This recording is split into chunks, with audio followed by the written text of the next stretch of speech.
been a massive summer for true crime, and if you're new around here, hi, my name's Georgia, and on this channel I talk about unsolved true crime, also history sometimes, mostly unsolved true crime, and every so often I like to come back on here and tell you about some updates in cases that I've covered in the past, because our interest in a case shouldn't just disappear as soon as the video's over. Like, there's always more going on. These are true real life stories that are being actively worked on a lot of the time by law enforcement. And there have been steps forward, some identities being found in some massive cases, and I'm here today to tell you all about them. Today I'm going to tell you about what's currently going on in the Long Island serial killer case and the trial, or the steps towards trial in that case. I'm going to tell you about some victims, or potential victims I should say, of the Long Island serial killer and their identifications.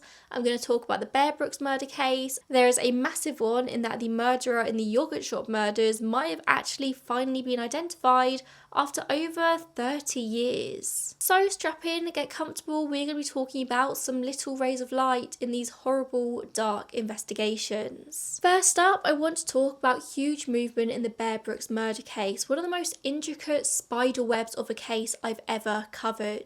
I remember researching the story originally took me weeks because I simply couldn't put all the pieces together. I would recommend going to watch the original video that I made on this case because I can't even begin to do the intricacies justice in just a synopsis here. But essentially, a very brief overview of this story. In 1985, a hunter in Bear Brook State Park in Allenstown, New Hampshire, came across a metal 55-gallon drum in which there were the bodies of two people wrapped in plastic, later determined to be an adult female and a young girl. They had both died of blunt force trauma, and their identities, nor that of their killer, could be found at the time. Fast forward 15 years to May 2000, and very nearby to where that first barrel was found, another metal 55-gallon drum was discovered, and the remains of two young girls were found inside this one. Despite the fact that this drum wasn't found in the original investigation back in 1985, it was determined that it had been there for all those years. It was just outside of the original crime scene. It was thought that all these murders were connected, and seeing as it was one adult woman and three children, it was assumed they were all likely biologically related. However, that was not quite the case. In 2019, the adult woman was identified as Marlise Honeychurch, and the oldest and youngest kids were her biological children, Marie Vaughan and Sarah McWaters. However, the middle child, inexplicably, was not biologically related to any of them. Now, it was known at the time of her disappearance/death, Marlise had been dating a man called Terry Rasmussen, who for a long time, even before these identifications, had been the prime suspect for these murders. Rasmussen was known as the chameleon killer due to the fact that he used a number of different aliases over the years, whilst he travelled across the USA killing people. It's thought that he was responsible for at least 5 murders, probably many more that we don't know of. The murders of Marlise, Marie, Sarah and this unidentified child were thought to be just 4 of many more. Which brings us to that third child. In January 2014, the New Hampshire State Police Cold Case Unit partnered with channel favourite the DNA Doe Project, who were able to produce a new DNA profile for this girl. The profile showed that she was solely of European descent and also gave new and updated lists of DNA matches, which researchers then painstakingly used to build her family tree. In cases like this, we're rarely talking about close DNA connections. We're talking about researchers finding 3rd, 4th, 5th cousins, people many generations back. You're trying to build out a family tree with just DNA of people who are so loosely related to you. In Jane Doe's case, they created a tree containing 25,000 people. That's a lot of people to work backwards through. They've essentially got to go through every single person, every single name, and try and find DNA that's just that little bit closer. Eventually, researchers were able to identify a couple born in the 1780s who are likely ancestors of Jane Doe, and from there they worked through the years, through their descendants, until they found a family who sparked their interest. They found an obituary from 2005 for a great-granddaughter of that 1780s couple. The obituary stated that this woman was survived by a daughter called Pepper Reed.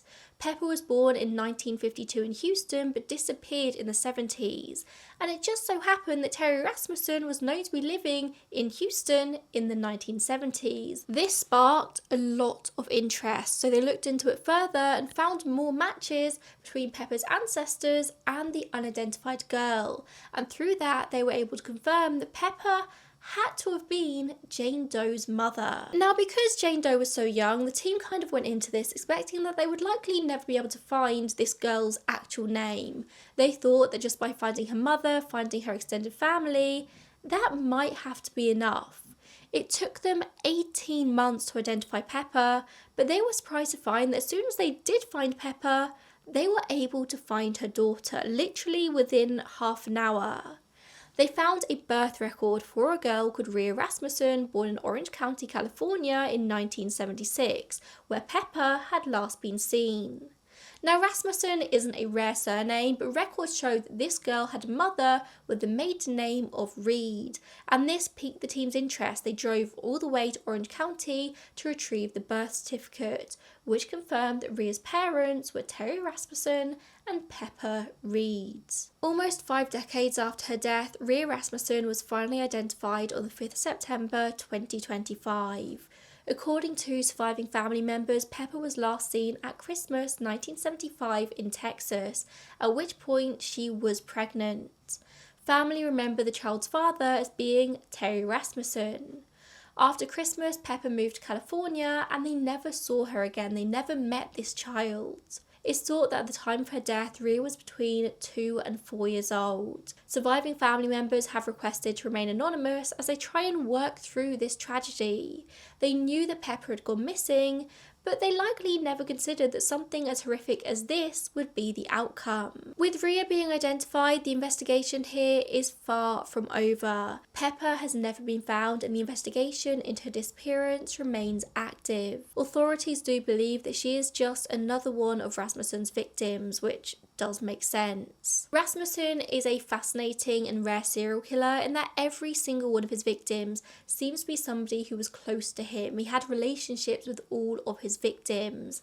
And this is very unusual as a pattern because it means it's so much easier to get caught. And he was eventually. In 2002, he was convicted of the murder of his girlfriend, Unsoon June. He died in prison in 2010, 7 years before DNA profiling connected him to the Bear Brooks crimes. Investigators are still trying to find out any information they can about Rasmussen and his movements, especially between 1974 and 1985 in the states of New Hampshire, California, Arizona, Texas, Oregon, and Virginia. It's thought that he continued killing people in this time and they want to find all of his victims. I couldn't believe it when I heard the news that Rhea had been identified. I know forensic genetic genealogy is this incredible thing, but I really thought Rhea would be just too young to identify, especially with so few people who would have known her in life. She had a short life. I hope it wasn't a sad life as well, but I can't imagine that Pepper and Terry had a happy home life, and we don't know at what point Pepper died. We don't know how soon after Rhea's birth, Pepper was presumably murdered. We don't know how long she would have been with Marlise. Clearly at some point Rasmussen has killed Pepper, travelled from California to New Hampshire with Rhea in tow. There he's met Marlise, and Marlise may have taken on care of Rhea alongside her own 2 daughters. We can assume that might not have been the case. Maybe Rhea was killed before Marlise, Marie and Sarah, but the fact that their bodies were found so close suggests probably not. We don't have the answers, but at least now Rhea can be officially laid to rest with her name, with her identity, and that is a huge thing. The second massive update I have for you today is actually from one of the earliest cases I ever covered on this channel, all the way back in April 2018, the case of the 1991 Texas yogurt shop murders. A suspect has been officially named by police 33 years on after DNA evidence has led them to a significant breakthrough. This case refers to a quadruple homicide that took place at, you guessed it, a yogurt shop in Austin, Texas named I Can't Believe It's Yogurt. It was Friday, December 6th, 1991, when 4 teenagers were brutally murdered just after closing time. That's 13-year-old Amy Ayers, 17-year-old Eliza Thomas, 17-year-old Jennifer Harrison, and her 15-year-old sister Sarah. Jennifer and Eliza were employees working the closing shift that night, while Sarah and her friend Amy came by just to get a lift home off of Jennifer. Just before midnight, a passing police officer noticed a fire coming from the shop and called it in. Fire services arrived, they put it out, and then they discovered 4 bodies amongst the debris. It was very clear that the fire wasn't the cause of their deaths. They had all been shot on the head, execution style. They were all nude, gagged and bound with their own underwear. It was a horrifying crime scene that, as I'm sure you can imagine, sparked a massive investigation. As was likely intended, the fire destroyed nearly all the evidence at the crime scene, bar for one single shell casing that had rolled into a drain, and a trace amount of DNA found underneath Amy's fingernails. There were a number of suspects uncovered in the early days. There were plenty of tips that came in, and 2 people even went to prison for these murders. However, in 2009, both of their convictions were overturned and they were released from prison after it was found that their DNA did not match the DNA evidence that was found at the scene. Fast forward to now, 2025, and investigators may have finally found out who that crime scene DNA did actually belong to. In late September, Austin police announced a significant breakthrough in this case, thanks to not only new DNA technology, but also new technology around ballistics. In 2022, a new detective called Daniel Jackson was assigned to this case, and he decided to take another look at the ballistics from the shell casings that had been found at the scene. This had been uploaded to the National Integrated Ballistic Information Network several years beforehand, and since then the database had undergone some major upgrades, so Jackson was now pretty sure that it would be able to tell them some new information, so he ran it again, and this time there was a hit.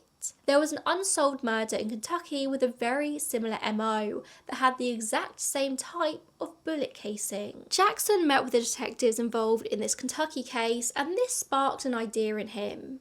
The DNA evidence from the scene was way too destroyed to be uploaded to CODIS, which is the Combined DNA Index System. But it had been strong enough thanks to YSTR profiling to have exonerated the 2 men back in 2009. Now, YSTR profiling is to do with the Y chromosome. This is passed down from the father, so it means that the Y chromosome in any paternal line is practically identical. You can trace back generations through this one chromosome. So Jackson sent out this old YSTR result to all police departments across the country, asking them to manually compare it to their own databases, and through this they found another hit. It matched perfectly to a sample from a Greenville, South Carolina murder that had been solved in 2018 thanks to Parable Nanolabs and genealogist C.C. Moore. Moore had used forensic genetic genealogy to pin this crime on a man called Robert Eugene Breshers.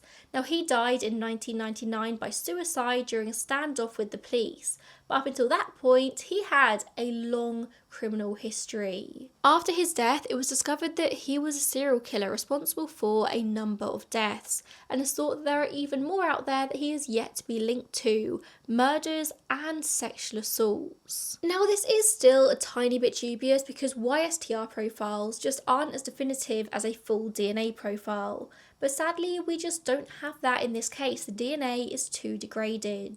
But Jackson has said that the odds are 2.5 million to 1 that this is Breshers' DNA. And considering that he was already a known killer, that for every moment of his adult life he wasn't in prison, he was known to be committing all sorts of heinous crimes, I would be willing to put down pretty big bets that it was indeed him. He's also been linked to the murder of a mother and daughter in Missouri in 1998 and the sexual assault of a teenage girl in Tallahassee. Just 2 days after the yogurt shop murders, Brashes was apprehended at the US-Mexico border about 600 miles from Austin, and it's thought that he may have been going there to dispose of evidence, but obviously they didn't know that at the time when he was apprehended. He was actually arrested on that day after a short car chase, just 2 days after the yogurt shop murders. He was arrested for having a stolen car and felony possession. He was found with a gun that was the same make and model as the one used in the Austin murders. The fact that despite this he was never linked to the Austin murders is crazy to me, but technology just wasn't as advanced in 1991 as it is now. The communication between forces wouldn't have been as good or easy as it is now. There wouldn't really have been a database to put this information into, so I suppose you just got to accept it for what it was. But it is very frustrating because the information was right there, especially when you consider the fact that 2 innocent people actually went to prison for these murders. That is really frustrating. The attention brought on Brash's name by being linked to this massive case will hopefully mean that people might come forward and link him to other crimes he committed or put him in the area at this time. The pretty much solving of this case has prompted Angie Ayers, Amy Ayers' sister-in-law, to come forward, urging the families of victims and victims themselves to upload whatever evidence they have to the national databases. So many cases are being solved nowadays thanks to technological advancements, and I'm so excited to see what massive old case is going to be solved next, because as long as there is DNA evidence in these old cases, they are going to get solved. It is just a ticking time bomb for these criminals. It's just a matter of time. A 2.5 million to 1 chance of it being Brashes to have committed this crime is a bet that I am quite willing to take. I would place good bets that it is him, because he was a criminal. He was known to do horrific things just like this. He was known to sexually assault. He was known to murder. This was not a good man. I don't know if law enforcement are able to take this and run with it with just the YSTR evidence. I don't know. I don't know if this case is going to be considered to be officially solved. Maybe they're going to do more DNA profiling, try and link more of the DNA. But it was him. It was essentially him. As far as the evidence suggests currently, it was this guy. Next up, it wouldn't be a case updates episode these days if I didn't tell you about the latest in the Long Island serial killer / Gilgo Beach killer case. Now, there is no massive groundbreaking updates here, just that the accused killer, Rex Heuermann, has had his trial delayed after he was charged with 2 new murders over the summer. The trial was originally meant to be in August. It's now probably going to be early next year. He is continuing to plead not guilty to all 7 charges of murder against him, and his defence have been asking for separate trials for each and every death. However, at the end of September, Judge Timothy Mazzei ruled that it would just be 1 trial for all 7 of the murder charges. Like I said, a trial date hasn't been set yet. There are whispers it will be in early 2026, but nothing is confirmed just yet. Earlier in September, prosecutors said that they are fully ready for this trial. They have turned over all of their evidence to Heuermann's lawyers. They are feeling very confident in their case, it seems. But we've got to remember, it is innocent until proven guilty. He is not yet a convicted serial killer. If this guy is guilty, the fact that he's willingly going through this whole trial, this big publicised trial, does seem crazy to me, but also I don't necessarily think that means much, because a lot of serial killers would love to have a chance to have their crimes platformed in such a way, even if it does mean going to prison for multiple life sentences at the end of it. New York State does not have the death penalty, so that is not on the table here. This guy is just likely, depending on what happens in the trial, going to go to prison for a long time. But there is, of course, still chances for him to take a plea deal, but he's seeming to be very insistent that he is pleading not guilty. He might not be guilty, the trial hasn't happened yet. We've just got to wait and see. There has been a bit of back and forth about some of the DNA evidence, which prosecutors say link Heuermann to 6 of the 7 victims. These were rootless hairs linking Heuermann, his daughter and his wife to the bodies found in Long Island on Gilgo Beach. The defence have been trying tirelessly to get this hair evidence excluded because investigators used whole genome sequencing to get it, which is a relatively new technique that's never before been used in a New York criminal trial.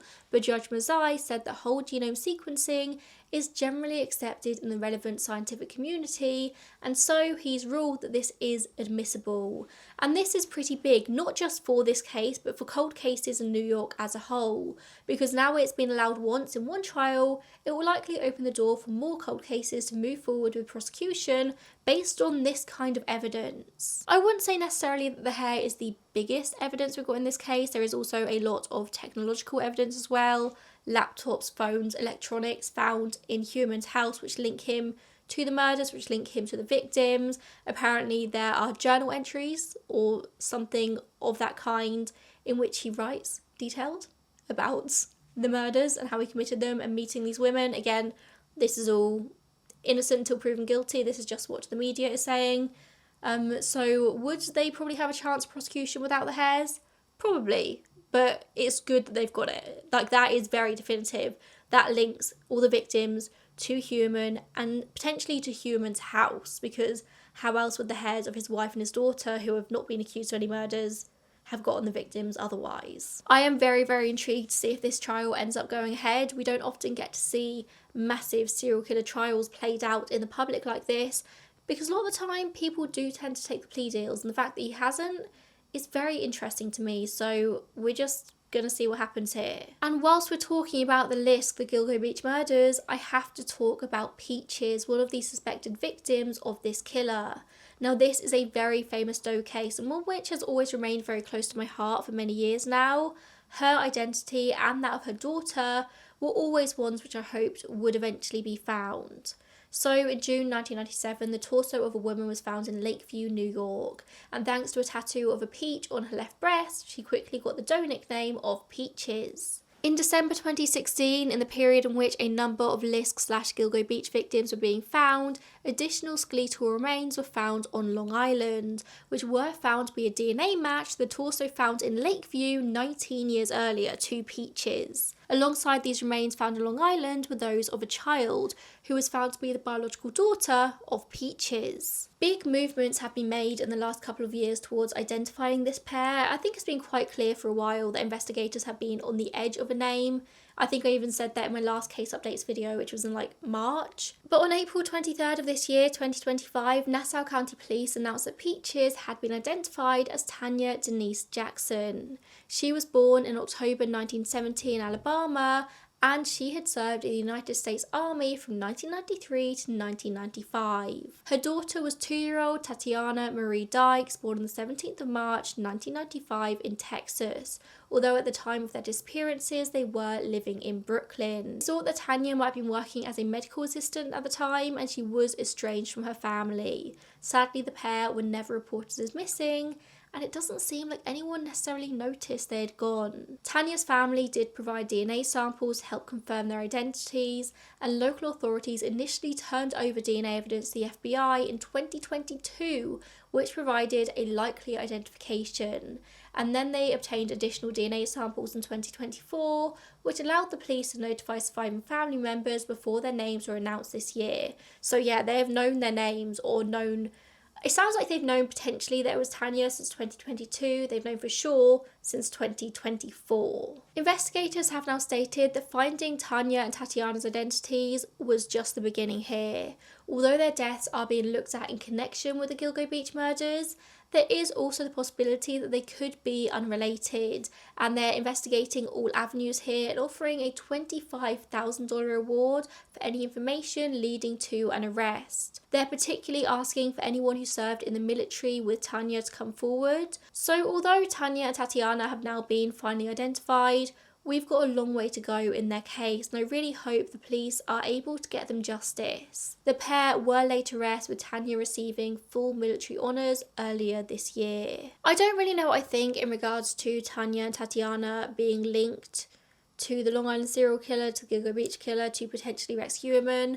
This case is very distinct from the rest, I think, in that Tatiana is the only child, in that Tanya's torso was found in Lakeview, New York 19 years earlier.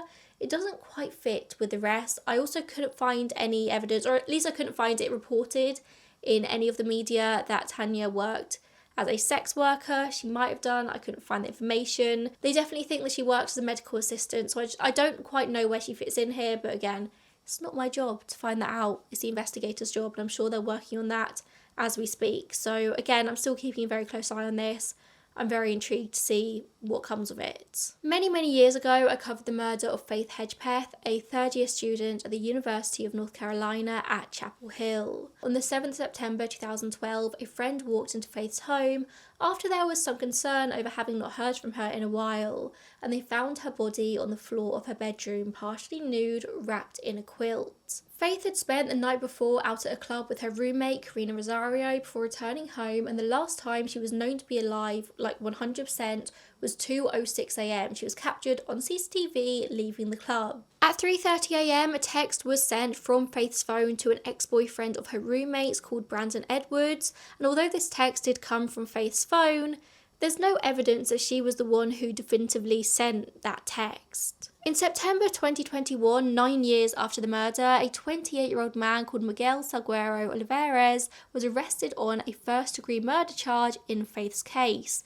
He was identified finally through DNA found at the scene after he was stopped on a drunk driving charge. Court documents released in 2022 revealed that not only did his DNA match the DNA found at the scene, but his palm print was also found on the murder weapon. Now, it's obviously been over 4 years since his arrest though, and no trial has taken place. In November last year, 2024, it was announced that prosecutors had also added charges of first-degree burglary, rape and a sexual offence, but still no trial. So why is it taking so long? Well, it kind of seems like the defence are unhappy with the idea that only Salguero Olivares was involved in this case, and they've been looking closely at Faith's roommate, Karina Rosario. In July of this year, motions were filed to look into the possible involvement of Rosario and to ask for more expert witnesses and DNA testing.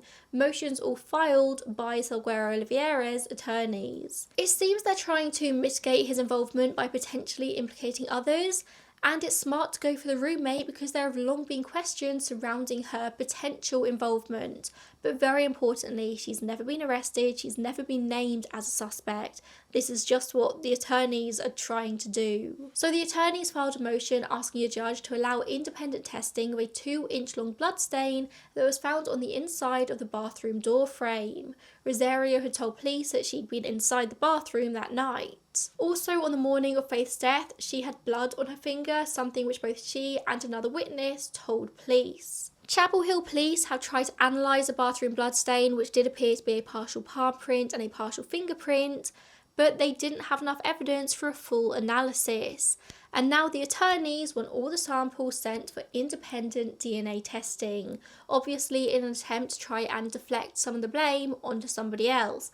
And maybe they can, I don't know. A former judge did tell the News Observer that the filings for this independent testing could cause problems in this case. Maybe it's going to delay it further, but it is going to be a challenge for the attorneys to overcome this overwhelming DNA evidence, placing their client at the scene.